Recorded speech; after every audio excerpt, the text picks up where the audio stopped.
पंडित जी लोग मंत्र पढ़ते हैं ना, भजन करने भी सुनयाम देवा, संसार का कल्याण हो जाए। तो ये तुंगभद्रा अलग अलग है, तुंग अलग है, भद्रा अलग है, लेकिन साथ में कर दिया। क्यों? क्योंकि जीवों की कल्याण वाली तुंगभद्रा नदी के किनारे एक पंडित जी थे, उनका नाम था आत्मदेव शर्मा जी। आत्मदेव पंडित जी द्वितीय भास्कर के समान विद्वान, विशुद्ध ब्राह्मण, ब्राह्मण ही नहीं वेद पाठी ब्राह्मण। विवाह हो गया था, एक पत्नी जी उनकी थी, नाम था धुंधली मैया। पतिदेव जितने विद्वान थे, शायद देवी जी शायद उतनी ही विपरीत थी। हो जाता है, कई होते हैं सीधे, देवी जी पता चले माँ दुर्गा। ऐसा क्यों होता है? कभी कभी विचार करने लगते हैं कि जब हमारी संस्कृति थी, लोग शायद संस्कृति को छोड़ रहे हैं, इसलिए हो रहा है। मैया लोग भोजन बनाया करती थी रसोई में, होता था ना, तो पहली रोटी किसको खिलाई जाती थी? गौ माता। लेकिन नहीं, गरम गरम देवी जी भोजन बनाएंगे, अरे आओ जल्दी ऑफिस जाना है, आपको गरम गरम बना दे, तो गौ माता की रोटी खिला देंगे तो भाई पति तो गाय बची जाएगी। पहली रोटी गाय को, तो अंतिम रोटी किसको निकाली जाती? सांवला। तो वो अंतिम वाली स्वयं खाते हैं, तो वो स्वभाव स्वयं का हो जाता है, और पति देव गौ माता, है ना?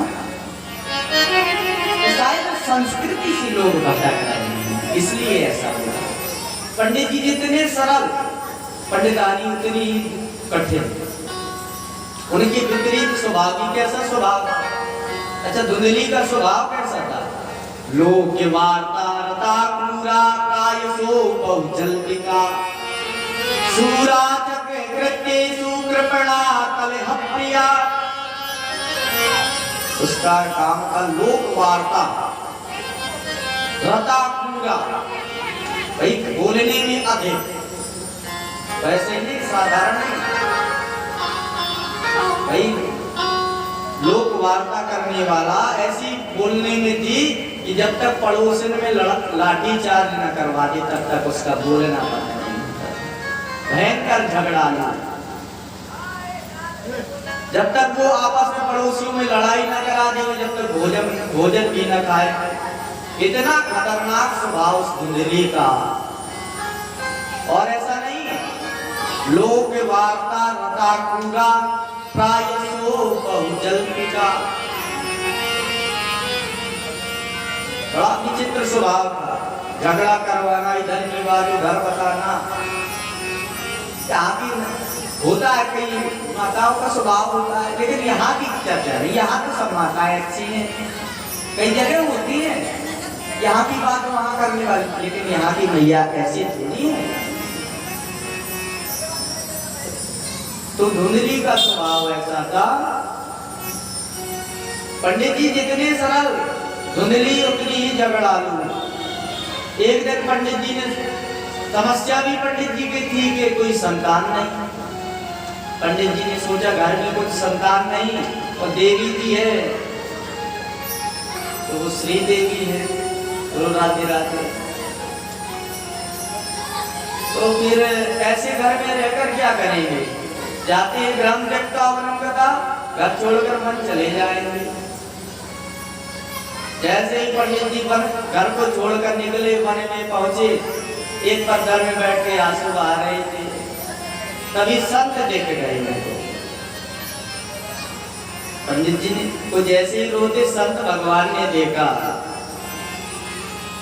क्योंकि साधु का स्वभाव बड़ा कोमल होता है, और साधु अगर किसी व्यक्ति पर कृपा कर देना, शायद उस व्यक्ति का कल्याण होना निश्चित होता है। अगर व्यक्ति दुखी है और दुखी व्यक्ति को संत मिल जाए, अगर संत कृपा कर दे, उसका दुख तत्क्षण नष्ट हो जाएगा। संत ने पूछा, ब्राह्मण जी क्यों रोते हो? तो पंडित जी ने कहा कि क्रम ब्रवीमीर से दुख दुःखं पूर्व पापेन संचितं मदीया पूर्वजास्तोयं कमोषम् उपभुञ्जते। महाराज क्या तो बताऊं मैं आपको, अरे मेरी तो पापों का उदय हो गया पूर्व जन्म। अरे मैं तो जब जिस समय मैं अपने पूर्वजों को जल देता हूँ तो शायद जल देते देते मुझे आंसू आ जाते हैं। क्यों? क्योंकि मैं विचार करता हूँ कि मैं तो अपने पूर्वजों को जल दे रहा हूँ लेकिन मुझे कोई जल देने वाला नहीं है। भगवान का दिया सब कुछ है लेकिन घर में संतान नहीं है, और संतान के बिना महाराज घर जो है काटने को दौड़ता है। संत ने कहा भाई इनकी संतान नहीं तो क्या वो सुखी नहीं? बोले महाराज मैंने उपाय कर लिया, मैंने सोचा गाय पाल लूं। तो जैसे ही पंडित जी ने गाय पाली थी गाय की बांझ हो गई थी, गाय के भी कोई बछड़ा नहीं हुआ। आंगन में वृक्ष लगाए तो वृक्ष भी सूख जाएगा।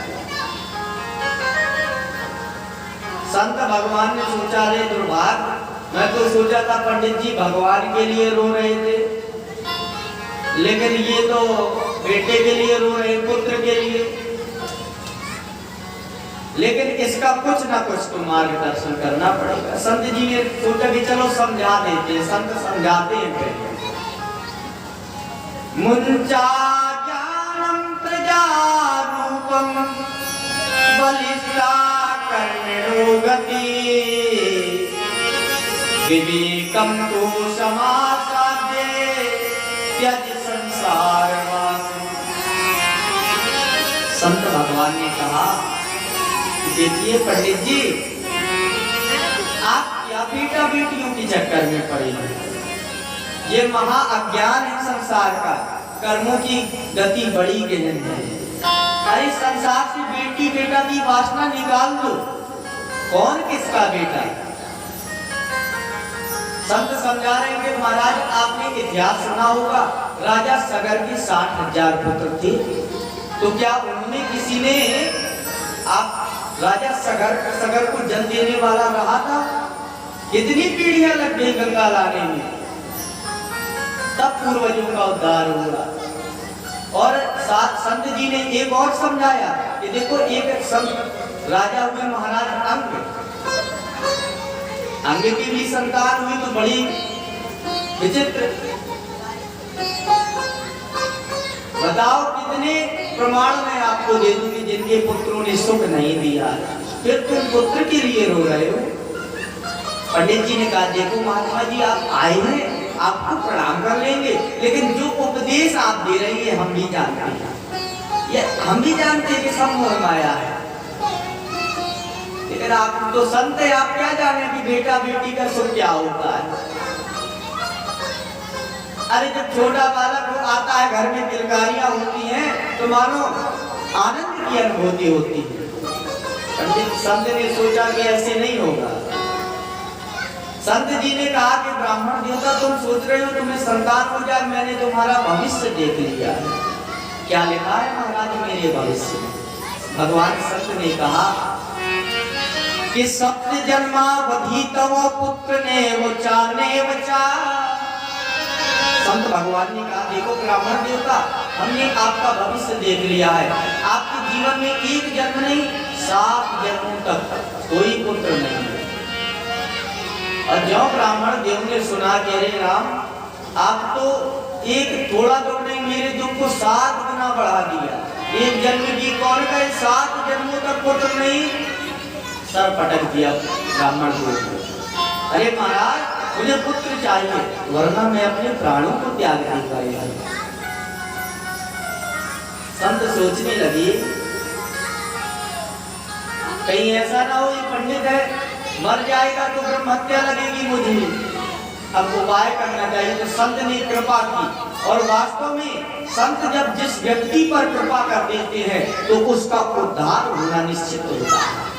संत कृपा करने, ब्राह्मण कृपा करने, वैष्णव कृपा करने, कृपा करने वाला हो, हमारी माता पिता कृपा करने, गुरु कृपा करने, व्यक्ति के जीवन में कभी असफलता नहीं आएगी। यदि संत कृपा करते, क्योंकि संत बड़े दयालु होते हैं, कृपा करने वाले होते हैं। ब्रज में एक संत थे, संत का नाम था माधव दास जी महाराज, बड़े अच्छे संत। काम था उनका 5 घरों में भिक्षा लेते, भिक्षा लेने का क्रम भी ये था कि घर में जाते कुछ क्षण खड़े रहते, अगर कुछ आ जाता झोली में तो ले लेते, निकल जाते, अगर कुछ नहीं मिलता तो भूखे पेट रह लेते। माधव दास जी महाराज का नियम था। लेकिन माधव दास जी एक जगह जाते जहाँ एक बूढ़ी माता थी, बूढ़ी माता के यहाँ जाते तो माधव दास जी को भगा देती थी वो महिला,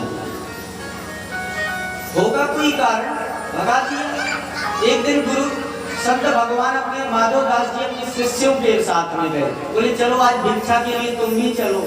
तो भाई जैसे ही देखा बुढ़िया ने, बूढ़ी माँ ने देखा कि देखो अभी तक एक आधे थे 4 लेके आ गए, बड़ी गालियां दी बूढ़ी माता ने। शिष्य बोले गुरुजी बड़ी विडंबना है, आपके साथ आने में गालियां मिल रही हैं।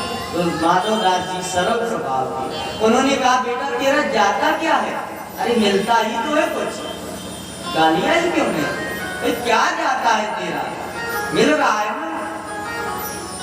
गुरुजी आपको ही ये गालियां अच्छी है, मुझे नहीं, मैं नहीं आऊंगा आपके साथ। लेकिन संत का नियम था। बूढ़ी माता क्यों कष्ट दे रहते थे? क्योंकि बूढ़ी माता की जो बहू थी उसकी कोई संतान नहीं। अनेक तीर्थों में वे संतों के पास गए लेकिन कृपा नहीं हुई। एक दिन क्या हुआ, माधव दास जी महाराज जैसे ही आए, बूढ़ी माता आंगन में वो जल से बुहारते हैं ना प्रातः काल, क्या कहते हैं, लेपर करते हैं, प्रातः काल में जल से धुलते हैं पोता आदि से, तो बढ़िया आनंद ताकि देहली को साफ करते हैं, चौक लगाते हैं। तो बूढ़ी माता कर रही है। माधव दास जी आए, बूढ़ी माता से कहा भैया भिक्षा में कुछ मिलेगा?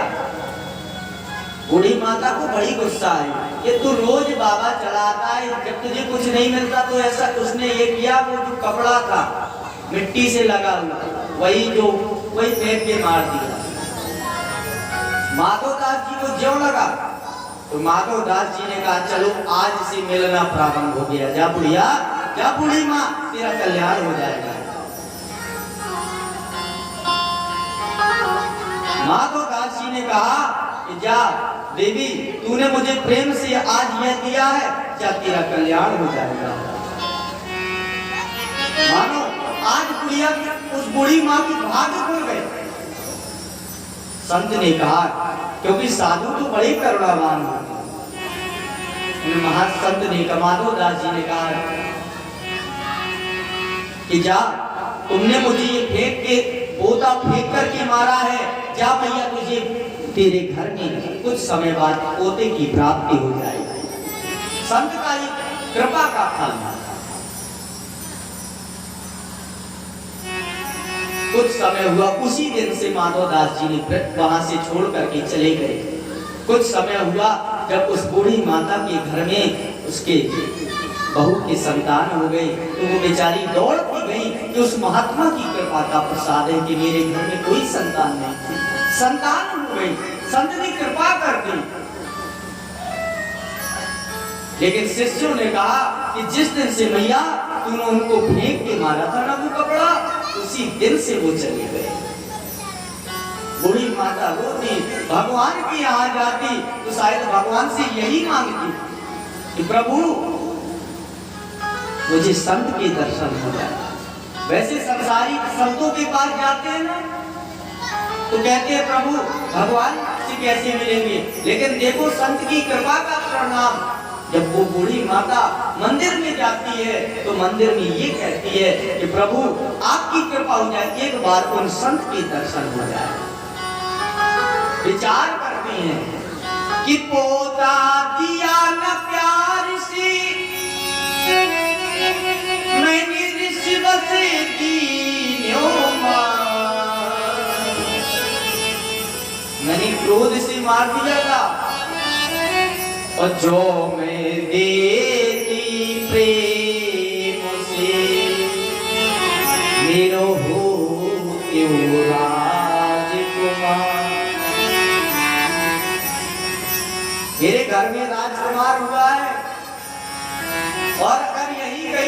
से मैंने भिक्षा दे दी होती तो मुझे आज जीवन में कष्ट रहा होता। लेकिन एक दिन की बात, स्वयं संत माधवदास जी आए, दरवाजे में बूढ़ी माँ ने पहचान किया कि यही वही बाबा है जो आशीर्वाद देके गया। तुरंत ही माधवदास जी महाराज को पहचान लिया। भैया भिक्षा मिले। भैया अंदर से आई, क्या लेंगे बाबा? अब देखो, जो मैया ने कभी जीवन में कुछ नहीं दिया था पूछ रही है आज क्या लेंगे। तो संत ने कहा कि जो कपड़ा तुमने मैया फेंक के मारा था वही कपड़ा दे दे, बस मुझे वही चाहिए। जैसे ही माता ने वो कपड़ा दिया माधवदास जी महाराज को, माधवदास जी ने उस मलिन कपड़े को, गंदे कपड़े को साफ किया। साफ करके उसके छोटे छोटे टुकड़ा करके पत्ती बना करके मैया को दे दिया कि जा मैया इसको भगवान के यहाँ दीपक जला। कहने का भाव, जब कोई वस्तु हम संसारियों के पास आती है तो उस वस्तु को हम मलिन करके फेंक देते हैं, लेकिन वही वस्तु जब संत के पास जाती है तो संत उसको पुनः पवित्र करके मंदिर तक पहुंचा देते हैं। क्योंकि संतों का स्वभाव होता है, अलमस्त संत होते हैं। मैया सोच रही हैं, बूढ़ी माता ने सोचा कि मैं जैसा सोचती थी वैसा संत नहीं था कि मैंने सोचा था जैसा वो वैसा नहीं था।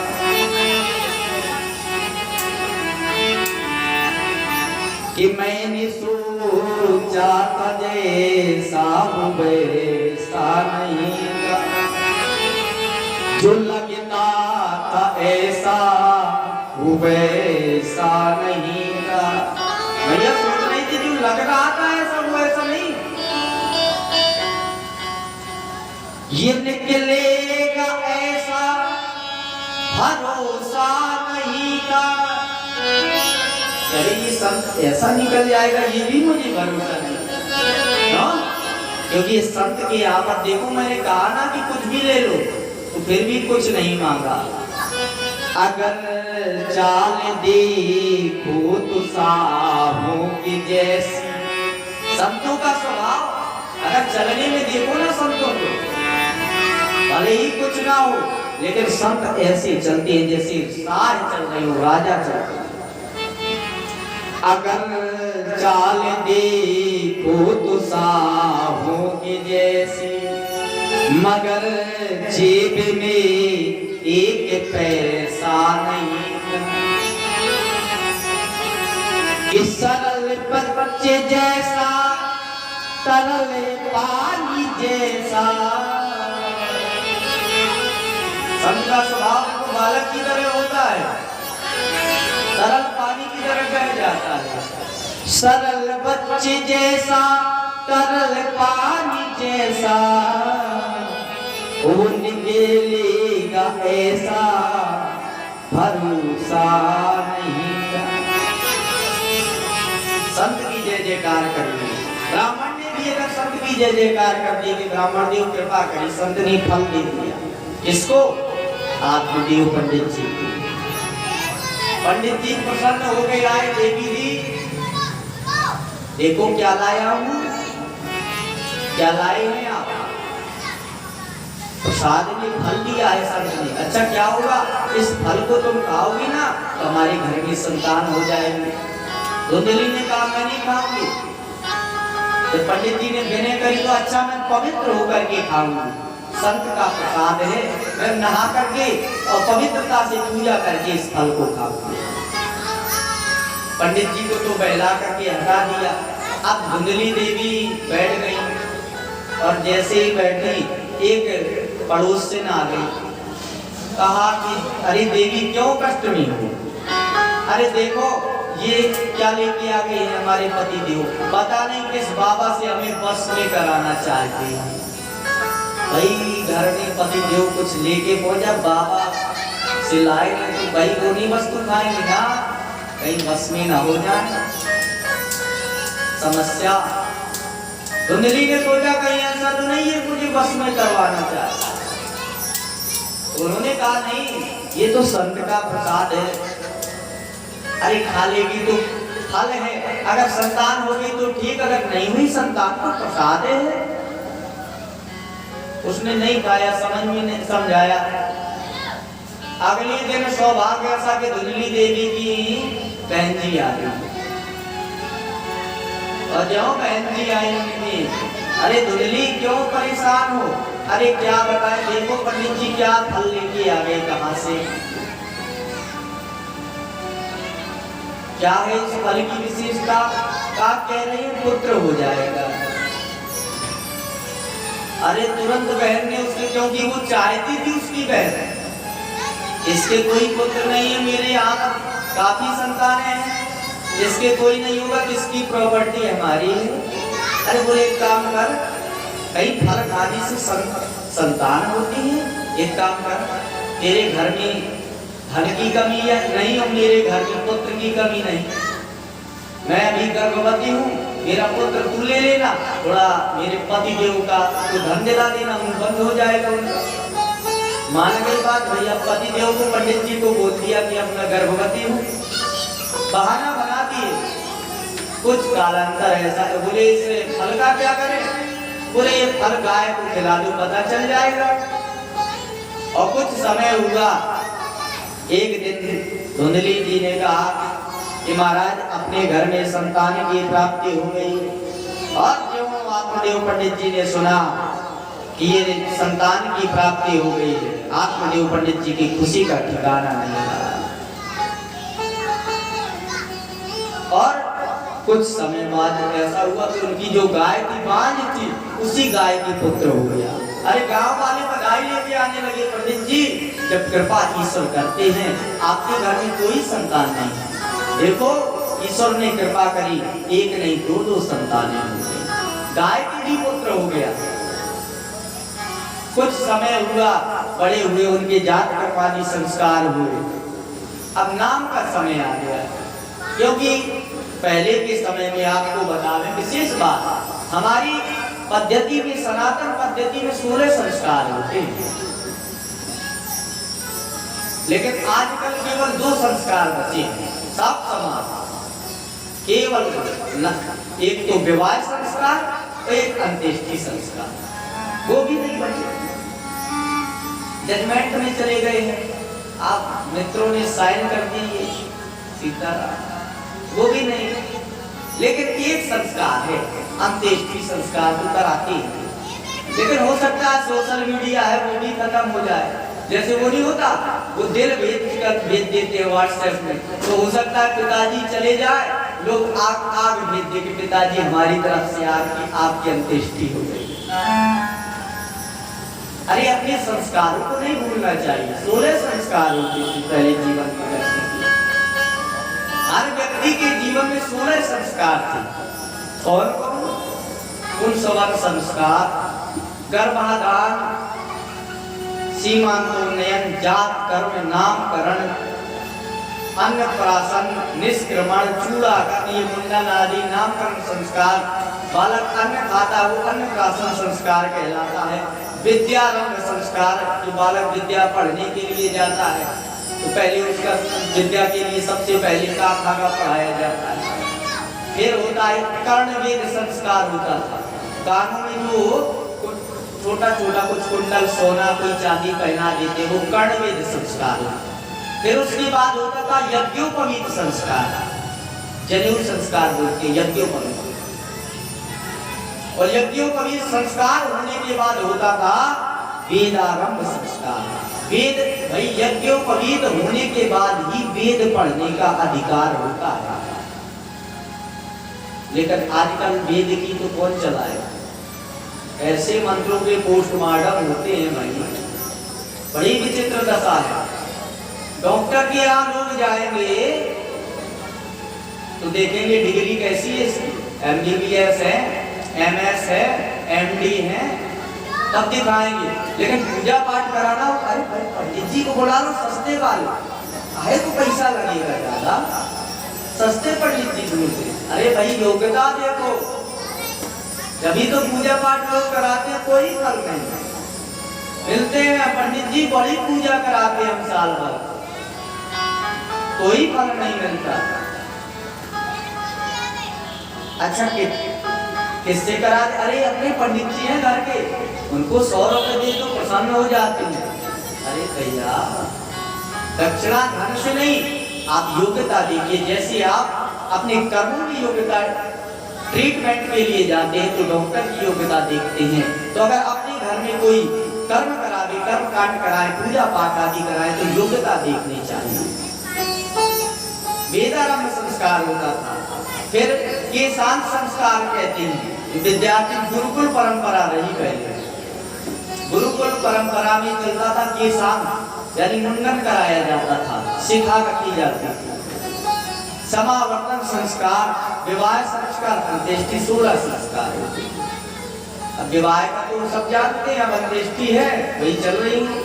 तो जैसे ही नामकरण का समय आया पंडित जी का, उनके 2 पुत्र थे, तब श्रीमती धुंधली देवी आ गई। क्या नाम रख रहे हो पंडित जी? अरे हमने सुना है, चलो हमारा नाम आत्मदेव है तो कम से कम हमारे बेटे का नाम धर्मदेव होना चाहिए। तो ये देवी जी भड़क गई, क्या बात करते हो, 9 महीने गर्भ में हम रखे, नाम आप रखाएंगे? होता है ना, पंडित जी नाम कुछ रखा जाए, देवी जी का अलग, आंटी का अलग होगा, मामा जी अलग है, पिंकी, चिंकी, किट्टू, बाबू, क्या नाम? अरे ईश्वर से संबंधित नाम रखा है। अच्छा, नाम की महिमा बताएं। नाम ऐसे रखाने चाहिए वैसे हमारे हिसाब से जो आगे तक अच्छी है, भविष्य तक, भविष्य को देखते हुए नाम रखाया जाए तब तो अच्छा है। अब मान लीजिए, हम एक दिन विचार कर रहे थे, मान लीजिए किसी बच्ची का नाम स्वीटी रखा दो, आप रखाते हैं, हमने सुना है, स्वीटी रखा दिया, जब तक बच्ची ये चलेगा स्वीटी बेटी इधर आ, ये कार्य कर दो। विवाह हो गया, स्वीटी बहू तक चल जाएगा, वो कहीं दादी बन जाएगा, क्या कहेगा स्वीटी दादी, तो भाई कहने का भाव कि नाम ऐसे रखो आगे तक काम आए। पंडित जी ने सोचा कि बेटे का नाम धर्मदेव रख देते हैं, सत्यदेव रख देते हैं, लेकिन नहीं। धुंधली देवी ने कहा, देखो भाई पंडित जी, अब हमने अपने गर्भ में रखा है, हमारे हिसाब से नाम, क्या नाम? बोले हमारा नाम धुंधली है तो हमारे बेटे का नाम धुंधकारी हो जाएगा। अच्छा, ये गाय का पुत्र हुआ है, इसका नाम रख लीजिए, आप ही रख लीजिए। तो उसका नाम रख दिया पंडित जी ने गोकर्ण। समय निकला, जैसे जैसे समय निकला तो उनके कार्यों में परिवर्तन आया। क्रियत्कालेन तव जातो करुणो कन्या विभो, और गोकर्ण पंडितो ज्ञानी धुंधकारी महाफलः। जब समय निकला, पढ़ाई लिखाई करी उन्होंने, तो गोकर्ण जी महाराज महापंडित ज्ञानी हुए और धुंधकारी महाफल बन गया। अच्छा, खल समझते हैं? खल के हम तो अर्थ निकाला करते हैं सब कुछ। हम एक दिन सोच रहे थे खल किसे कहा जाए, हमने सोचा खल में 2 शब्द हैं, खा और ला। हमने कहा जो खाए और लड़े वही खल। एक तो फ्री का खाए और लड़े वही खल है, और कौन?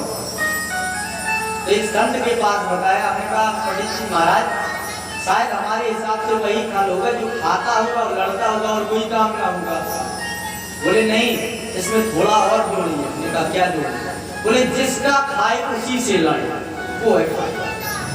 तो धुंधकारी महाखल पैदा हो गया। ज्यों-ज्यों बड़े बड़े वैसे कहा जाए, गोकर्ण पंडितों का ज्ञानी, गोकर्ण जी पंडित ज्ञानी हो गए। पंडित का अर्थ होता है सत असत विवेचनी बुद्धि पंडा सा अस्य संजाता सा पंडिता, यानी जो व्यक्ति सत्य और असत्य का विवेचन कर ले, ऐसी बुद्धि का जो मालिक वो होता है पंडित। इसीलिए तो भगवान कृष्ण ने अर्जुन को डांटा है कि पंडित लोग ऐसा थोड़ा सोचते हैं जैसा तुम सोच रहा है। गीता जी में भगवान अर्जुन को कह रहे हैं, जब वो विचार कर रहे हैं यहाँ तो धर्म क्षेत्र मेरे सब है, कोई दादा है, कोई भाई है, इनको कैसे? भगवान कृष्ण समझाते हैं कि जो पंडित होता है, ज्ञानी होता है, ये नहीं सोचता। क्या सोचता? असोचा अन्न सोचस्तम प्रज्ञावादाश भाससे गता सोन गता सुसो नान सोचन्ति पंडितः। कहने का भाव जो सत और असत का विवेचन कर ले वो पंडित होता है। तो गोकर्ण जी महाराज बड़े महान पंडित बन गए, लेकिन मुंडकारी खर हो गए, चोरी करने लगे। चोरी करने लगे, चोरी करेंगे, चोरी किए, जुआ खेलने लगे, जुआरी बन गए। तो घर में जितना धन था सब बर्बाद कर दिया, सब ठिकाने लगा दिया। और एक दिन बर्तन लेके घर के तो बर्तन ही बेच दिए। अब सोचने लगे पंडित जी अब कहाँ जाऊंगा? फिर से वही हाल। एक समय था आत्मदेव जी का कि कोई संतान नहीं थी, तो रो रहे थे, तो आज धुंधकारी के मारे रो गए।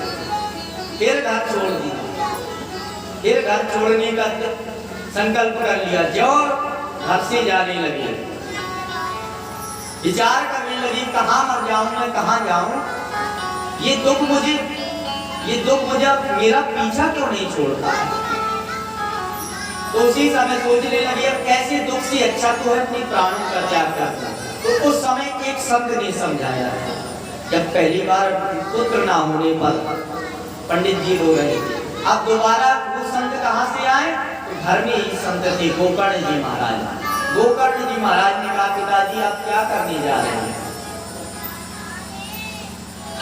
अरे ये संसार तो क्षण भंगुर है, आज है व्यक्ति कल चला जाएगा। कैसा है संसार? देहेस्ति मांस रुद्रे अभिमतिं त्यजतम जाया सुतादिषु सदा ममता विमुच्य। महाराज ये देहेस्ति मांस रुद्र, ये शरीर है अस्थि मांस रुधिर, हड्डियों से और मांस से और रक्त से भरा हुआ है। अभिमतां त्यजतम, अभिमान को त्याग करके जाया सुता दिशु सदा ममतां विमुच्य। पुत्र और पत्नी आदि जितनी है सब ममताएं त्याग दी। क्या करें? संसार को क्षण भंगुर मान करके पश्चानिसम जगदजम क्षण भंगनिष्ठम, इतना मान करके वैराग्य राग रसिक, वैराग्य के रसिक बन जाए। और कहा धर्मं भजस्व सत्यम, सत्य को ही धर्म मान ले, सत्य को ही धर्म मान ले। और सेवस्य साधु पुरुषान तो जय काम कृष्णा, जो आप कृष्णा समझते हैं साधु की सेवा में लग जाए। क्योंकि तुलसीदास जी महाराज वर्णन करते हैं सत्य ही धर्म है ना, क्योंकि धर्म के समान कोई दूसरा सत्य नहीं है। धर्म न दूसरे सत्य समान, धर्म न दूसरे सत्य समान, आगमने गामे पुराने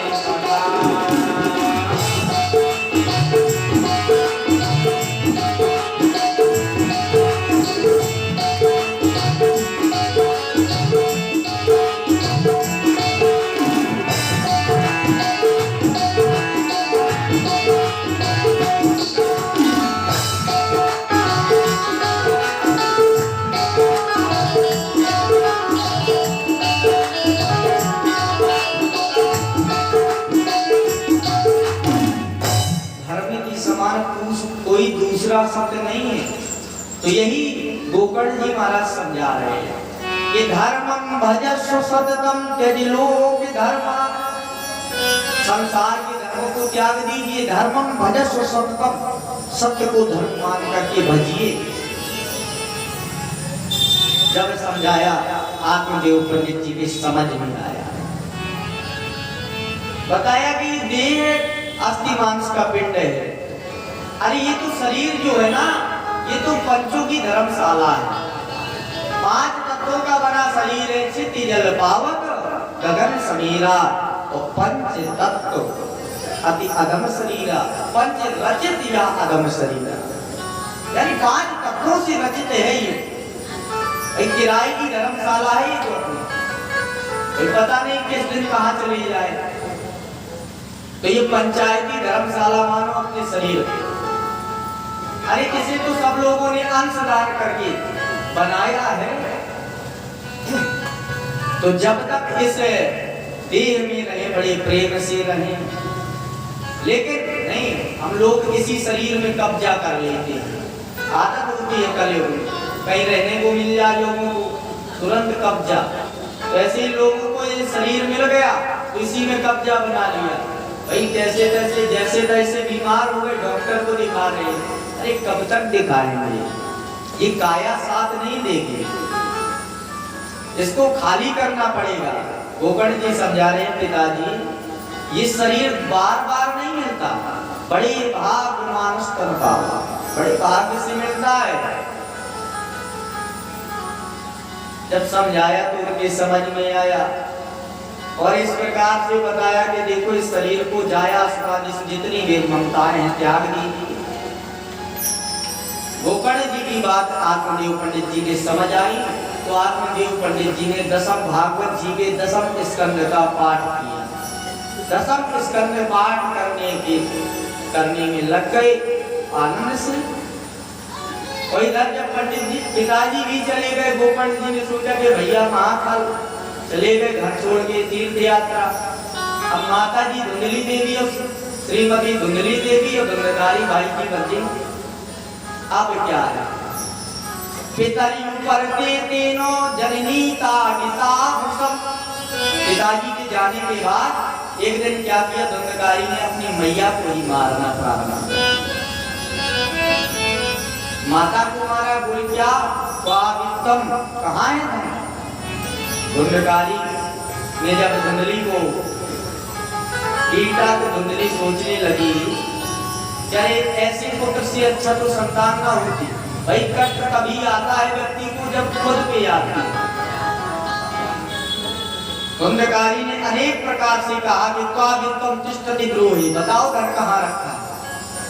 ना बताया तो हनिश्चय लत्तया नचि, पैरों के प्रहार से तुझे मारूंगा। अब जब एक पुत्र अपनी माँ को चरण प्रहार करने को बोले तो माँ कितनी भी बुरी क्यों ना हो, वो चाहेगी कि ऐसी संतान से मरना अच्छा है। एक दिन धुंधली अंध कुएं में जाकर के वहीं कुएं में गिर गई।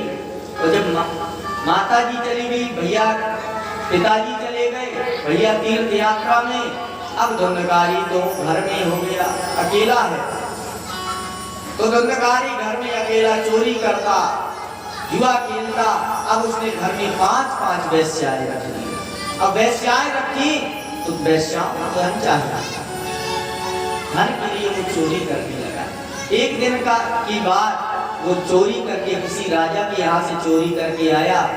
वेश्याओं ने रात्रि में विचार किया, यानी ये तो प्रतिदिन चोरी करके आता है, पता नहीं किसी दिन राजा के सैनिक आएंगे पकड़ ले जाएंगे। एक काम करते हैं, प्लान बना लिया, क्या इसको यहीं मार के गोविंदाय नमो नमः। रात्रि में धुंधकारी आया तो जिस चारपाई में वो लेटा था उसी में बांध दिया, बांध करके खूब डंडों से पीटा और गरम गरम अग्नि के अंगारों से उसके मुंह में मार दिया। और वहीं जहां उसका घर था वहीं पर गड्ढा खोद करके उस धुंधकारी को उन वेश्याओं ने मार दिया। और जब वेश्याओं ने धुंधकारी को मार दिया, प्रातः काल हुआ तो वेश्याएं भी चली गई। और जब गई पड़ोसियों ने पूछा, भाई धुंधकारी कहाँ है? तो वेश्याओं ने कहा कि वो तो चले गए बाहर प्रदेश, पैसे प्राप्ति के लिए चले गए। इधर वो धुंधकारी महान प्रेत बन गया। एक समय जब गोकर्ण जी महाराज तीर्थ यात्रा करके आए, सोचा अपने घर में आ जाता है। घर में रात्रि में आए, विश्राम किया। जैसे ही विश्राम किया गोकर्ण जी महाराज ने, तो रात्रि में अचानक गोकर्ण जी ने देखा कि उन्हें नींद नहीं आ रही, नींद नहीं आ रही थी। अचानक से देखा कि कोई पशु के रूप में उनके सामने खड़ा है। अचानक से वही पशु भैंसा बन गया, अचानक से वही सिंह बन गया। गोकर्ण जी विचार करने लगे कि आखिर मेरे जैसे ब्राह्मण को ये ऐसी शक्ति कैसे प्रभावित कर सकती है। गोकर्ण जी ने मंत्र पढ़ा, मंत्र पढ़ करके तुरंत ही उसे प्रेत पर डाला। तुरंत प्रेत के मुख से आवाज आई। गोकर्ण जी ने पूछा कौन हो? प्रेत के मुख से आवाज आई, भैया अहम प्रादावदीयोस्मि धुंधकारेतिना।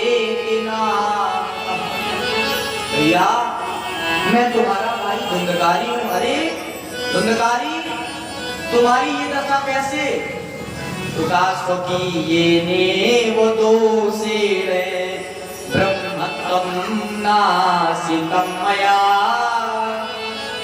भैया मैंने अपनी निज कर्म के द्वारा अपना ब्रह्मत्व विनाश करके आज प्रेत योनि को प्राप्त हो गया। गोकर्ण जी ने कहा भैया मैंने तो तेरे लिए अनेक गया श्राद्ध किए लेकिन तेरी मुक्ति नहीं हुई। धुंधकारी ने कहा भैया एक गया नहीं, गया 7 सती नापि मुक्तिर्मे न भविष्यति। एक नहीं आप 100 श्राद्ध कर ले लेकिन मेरी मुक्ति नहीं होगी, कर्म ऐसे नहीं। गोकर्ण जी ने कहा भैया रात्रि है, तुम अपनी जगह पर विश्राम करो, प्रातः काल मैं तुम्हें उपाय बताऊंगा। रात्रि में गोकर्ण जी ने विश्राम किया। विश्राम करके जब प्रातः काल जागे तो गोकर्ण जी महाराज ने तुरंत ही भगवान सूर्य नारायण का ध्यान किया। तो व्यम नमो भगवत जगत साक्षिणा ब्रूहि मे मुक्ति हेतुकम। सूर्य नारायण का जैसे ध्यान किया और कहा प्रभु आप तो जगत के साक्षी नारायण हैं, आप मेरे भाई की मुक्ति का कारण बताएं। सूर्य नारायण भगवान ने कहा यदि आप अपने भाई की मुक्ति चाहते हैं तो श्रीमद् भागवतां मुक्ति सप्ताहं वाचनं कुरु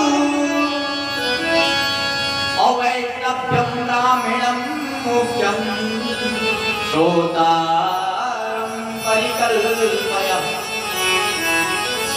यदि तुम अपने भाई की मुक्ति चाहते हो तो भागवत की कथा श्रवण करो, मुक्ति हो जाएगी। गोकर्ण जी महाराज ने दिव्य, उस समय आषाढ़ का मास था, दिव्य श्रीमद् भागवत का आयोजन किया। लोगों को पता चला गोकर्ण जी महाराज कथा सुना रहे हैं, दौड़ पड़े। अब धुंधकारी भी हवा के रूप में आया लेकिन उससे कहाँ मिले बैठे। तो तुरंत ही वो धुंधकारी आया, एक 60 गांठ का बांस।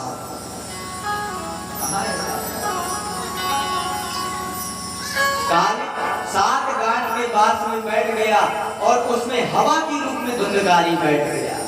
और जब 7 दिन तक धुंधकारी ने शुद्ध हृदय से भगवान की कथा श्रवण की तो धीरे धीरे क्रम से एक एक ग्रंथि का भेदन होता चला गया।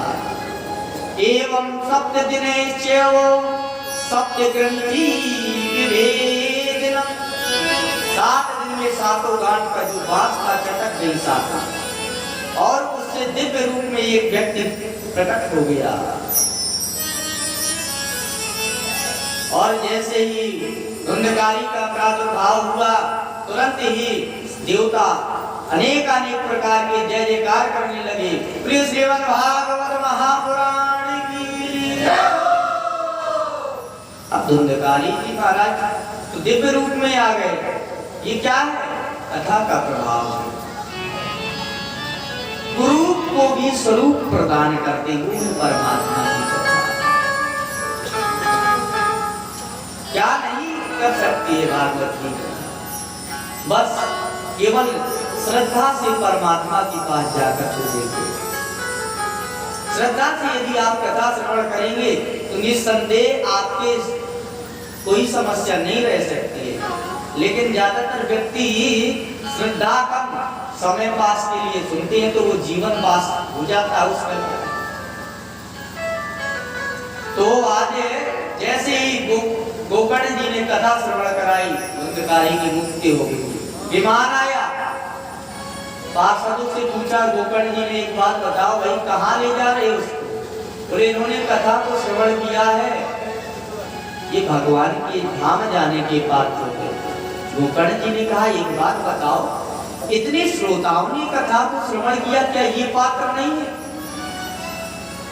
कहा जिस भक्ति भाव से शुद्ध विशुद्ध हृदय से धुंधकारी ने कथा को श्रवण किया, शायद वो विशुद्ध हृदय से इन्होंने श्रवण नहीं किया, इस कारण से इनकी मुक्ति नहीं हुई। धुंधकारी तो चला गया, गोकर्ण जी ने सोचा चलो कोई बात नहीं, आगे चल करके पुनः गोकर्ण जी महाराज ने पुनः भागवत जी का आयोजन किया और सभी श्रोताओं ने विशुद्ध हृदय से भगवान की कथा को श्रवण किया। और जब कथा पूर्ण हुई तो किस स्थिति को वहां परिणत हो गया दृश्य। अयोध्यावासिना पूर्वम यथा रामेण संगीता तथा कृष्णेन तेनीता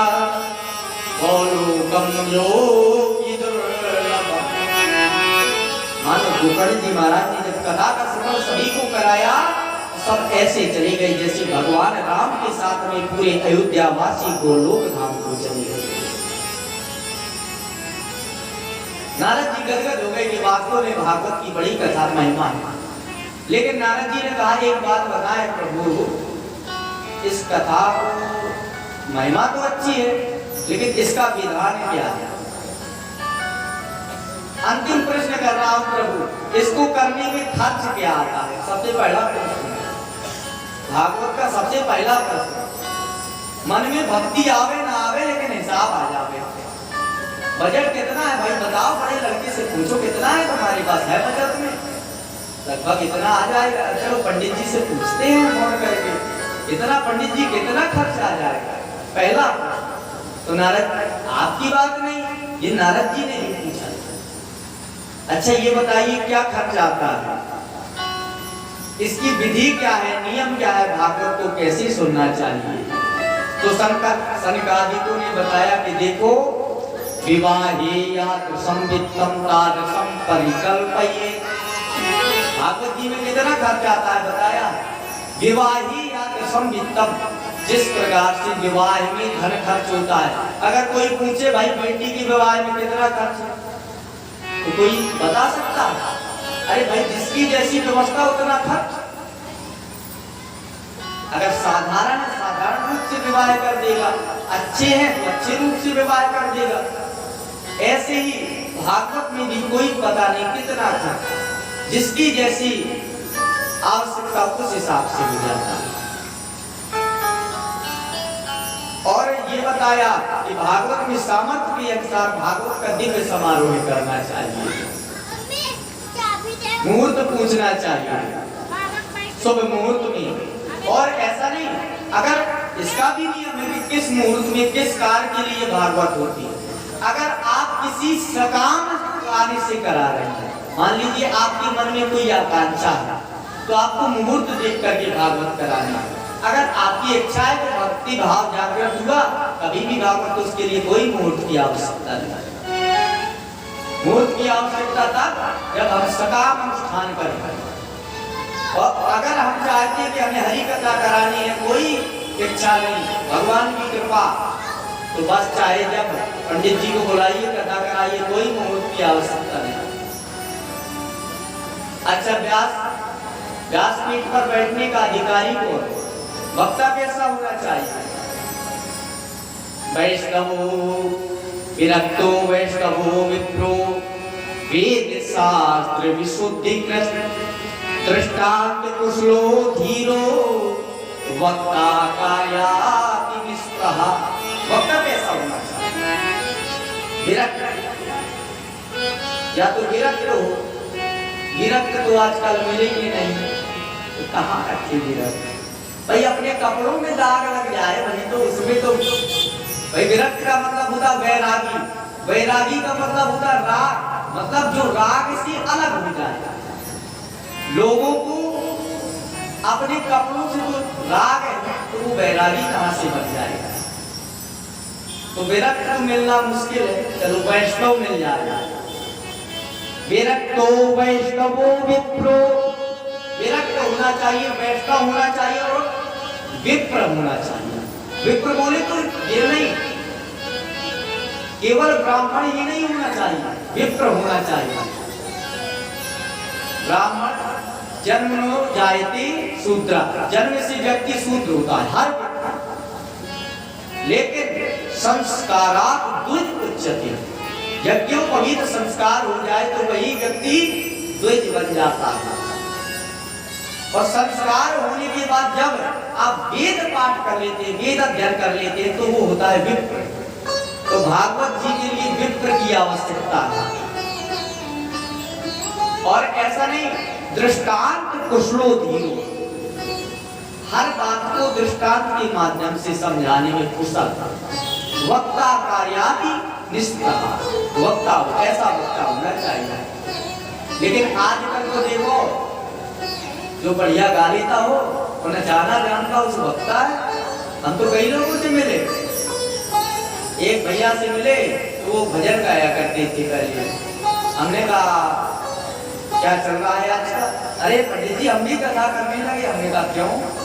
बोले हमारे यहाँ एक व्यास जी आए तो हम उनकी कथा में गाने बजाने चले गए। तो व्यास जी ने कहा कि आपका गला बड़ा अच्छा है, कथा क्यों नहीं करने लगते? तो हम कथा करने लग गए। मैंने कहा ये बढ़िया है भैया, अब कथा नहीं करते लोग, अब तो गायन का वादन ज्यादा चलता है। केवल गाने से नहीं है, लोग कथा में कहते हैं महाराज संगीत जोरदार है। अरे भाई संगीत जरूरी है, लेकिन यही नहीं केवल संगीत, तो बढ़िया संगीत मंडलियां एक से बढ़ के एक बुलाइए, जागरण कराइए। लेकिन भागवत में कहा बस तो केवल भगवान हरि नाम के लिए चिंतन कीर्तन आदि होता है। लेकिन आजकल तो बड़ी विपरीत स्थिति है, कोई भी भागवत करने को बैठ जाए, भागवत का भाव नहीं जानते हैं लेकिन भागवत बोलते हैं। तो शायद बिल्कुल सरल हो गई है हमारे हिसाब से तो भागवत, ऐसा लोग विचार करते हैं बैठकर। अब तो लगता है कोई भी कथा कर लेता है, 4 से 10 भजन सीख लिए प्रतिदिन के लिए और यहाँ का वहाँ सीख लिया होगा। लेकिन भागवत के लिए स्वयं कहा है वैष्णवो विरक्तो वैष्णवो विप्रो वेद शास्त्र विशुद्धिकृत। ऐसा नहीं, वेद शास्त्र को विशुद्धता से बोलने वाला, श्लोक बोलने वाला। एक जगह कथा हो रही थी तो पंडित जी शायद श्लोक नहीं बोल रहे हुए, तो एक व्यक्ति ने पूछ दिया अरे महाराज आप तो श्लोक बोलते नहीं है। अरे बोले श्लोक में रखा क्या है? बोले दुनिया का झूठ है, पापाचार है, भ्रष्टाचार है। अरे हम तो परलोक की बात कर रहे हैं, कहाँ श्लोक में फंसे? बताओ टहला। अरे तो श्लोक वेद शास्त्र विशुद्धि करते, वेद शास्त्र को विशुद्धता से बोलने वाला, दृष्टांत कुशलाधीरो, दृष्टांत में कुशल ऐसा वक्ता। और वक्ता तो ठीक है महाराज, लेकिन अब बताओ सब बढ़िया है, भोजन की व्यवस्था और बताए। कथा तो ठीक है, आप खान पान की बात नहीं कर रहे हैं, तो इसमें ये भी आया है। अच्छा कथा कैसे भोजन करना चाहिए? तो आया है लघ्वाहारः सुखावः, थोड़ा भोजन कर, घृतपानम पयपानम, ये नियम है। अगर आपके सामर्थ्य है तो घृत यानी घी को पी कर भी रह सकती है, वो सामर्थ्य नहीं है, महंगा है वर्तमान में, है ना? तो अमूल वाला दूध आता है जो पान करके, उसमें पाचन शक्ति नहीं है भाई, तो कैसे भी कह दिया कि कितना भोजन करो ताकि कथा में विघ्न ना हो। एक समय करिए, एक समय फलाहार नहीं, एक समय भोजन करिए। लेकिन कई लोग होते हैं वो भी नहीं हो पाता उनसे, तो कह दिया भोजनम तु वरम मन्ये कथा श्रवण कार्य, भोजन कथा में मना नहीं। जो व्यक्ति कहते कथा सुनाने के भाई व्रत रह के कथा सुनो, तो गलत। कथा में स्वयं भागवत जी का श्लोक कह रहा है महात्मा के 6वें अध्याय का 43वां श्लोक स्वयं कह रहा है, भोजनम तो वरम मन्ये कथा श्रवण कार्यक्रम नोपवासो वरा प्रोक्ता कथा विघ्ने करो यदि। अगर कथा में विघ्न ना होना चाहिए, भोजन मना नहीं, एक समय करो, 2 समय करो, 3 समय करो, नहीं रहा जाता एक टिफिन बगल में रख के कथा सुनो, भोजन मना नहीं, प्रेम से भोजन करें। और बताया है कि वक्ता में साक्षात सुखदेव का दर्शन करना चाहिए। सुख रूप प्रबोधन क्यों सर्वशास्त्र विशारद। इस भावना से अगर जो कथा श्रवण करता है तो उसके कल्याण में कोई संशय नहीं है। और ऐसा ही नहीं, कहाँ ही सुनेंगे अनुमोदन करेंगे, जो कहता है सुनता है, सुनकर के अपने जीवन में कथा का अनुकरण करता है तो उसका सदैव कल्याण होता है। जो कथा की महिमा बताई तुरंत ही वहां पर स्थिति क्या हुई, नारद जी बता रहे हैं, वो बता रहे हैं सनकादिक। इतना देखकर तुरंत देवराज इंद्र ने मगन में थाप लगाना प्रारंभ कर दिया, सनकादिक ने जय हो बलिहारी करना प्रारंभ कर दिया। इतने में प्रहलाद तालधारी तरल गति दया चोद्भव कांक्षधारी वीराधारी सुरर्षि स्वर कुशलतया रोग करता चुनो अनेक प्रहलाद करतार तारी। प्रहलाद जी महाराज करतार लेकर के तैयार हो गए, उद्धव जी महाराज मंजीरा बना तैयार हो गए और देवर्षि नारद वीणा में बढ़िया सुंदर राग छेड़ दिया। और इधर उधर भक्ति महारानी अपने पुत्रों सहित प्रकट हो गई, ज्ञान वैराग्य के सहित दादा भैया करके नाचने लगे। सभी लोग बड़े भाव के साथ भक्ति मैया और ज्ञान वैराग्य सहित सभी के सहित सभी आनंद से भगवत कीर्तन में लीन हो गए।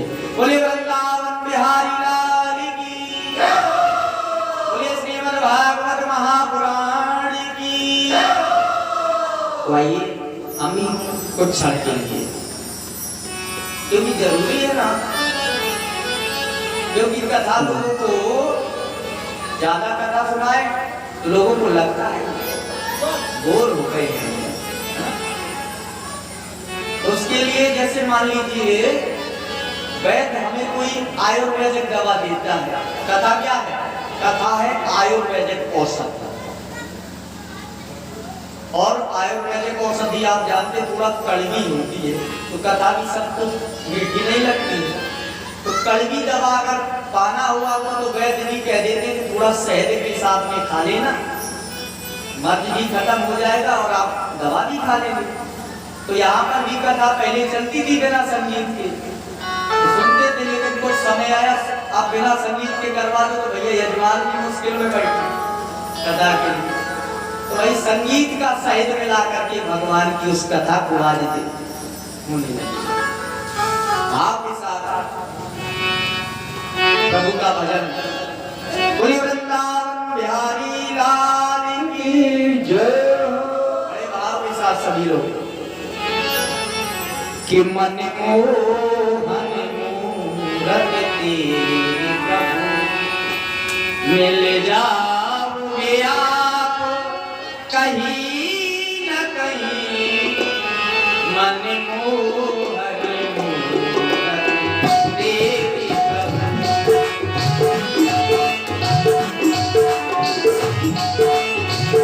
तुम्हारी सेवा करते हो।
न कहीं तो मिल जाएगी। यदि हमारे दिल में चाह है तो आपको ढूंढ लेंगे। कहाँ ढूंढेंगे? काशी मथुरा वृंदावन में या अवधपुरी की गलियन में। मथुरा